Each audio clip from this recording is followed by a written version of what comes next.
Bideo honetan, langileen aukeraketan adimen artifizialaren parte hartzeari buruz arituko gara. Ba al zenekien hainbat enpresek adimen artifiziala erabiltzen dutela lanpostu baten hautagaiak sailkatzeko? Ohikoa da pentsatzea hautaketa egiten duen algoritmo bat denez, aukeraketa inpartziala izango dela. Baina eredu hau entrenatzeko erabili diren datu multzoak pertsona errealek aurretik hartutako erabakietan oinarrituta daude.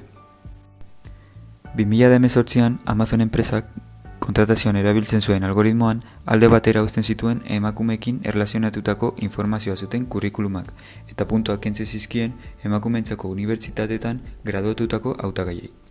Algoritmoa entrenatua izan zen gizonak menderatutako industria batean, eta horrek irakatsi zion maskulinitatea kalitate profesionalarekin parekatzen.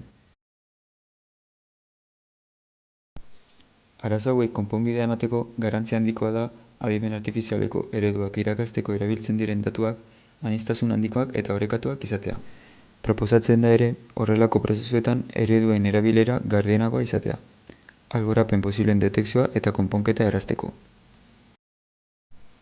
Azkenik, giza baliabideko sektoreko langileek gainbegiratu behar dituzte hautaketa prozesuak, genero edo ezaugarri fisiko konkretuak kanpoan utzi ez ditzaten.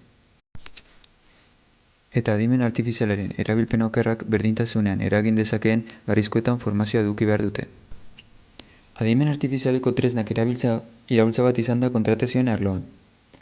Baina lan eremuetan genero berdintasuna lortu ahal izateko, ereduen eta hauek entrenatzeko erabiltzen diren datu multzoak inpartzialak direla ziurtatu beharko ginateke.